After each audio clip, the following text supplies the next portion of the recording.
काही महाराष्ट्राची महत्वाकांक्षी योजना म्हणून जी सांगितली जाते, तर त्या लाडक्या बहिणीची सातत्यानं माध्यमामधून चर्चा होत असते आणि सगळ्यात जास्त बातम्या ह्या लाडक्या बहिणीच्या संदर्भात येत असतात आणि मग याच्यावर ज्या काही बातम्या असतात, तर ज्याला आपण फेक न्यूज म्हणतो किंवा खोट्या बातम्या म्हणतो किंवा चुकीच्या बातम्या म्हणतो, तर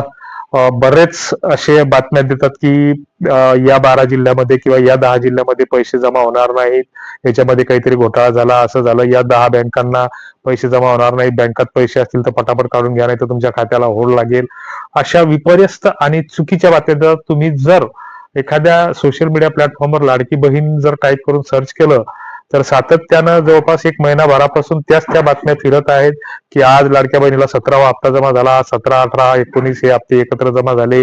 1,500 रुपये भेटले. बरेच जण बहादर तर अशी शीर्षकं टाकतात की लाडक्या बहिणी खुश, त्याच्याही पुढे बहिणी नाचायला लागल्या, म्हणजे स्वतः बहिणीला नाचवणारे हे महाभाग पण आहेत काही.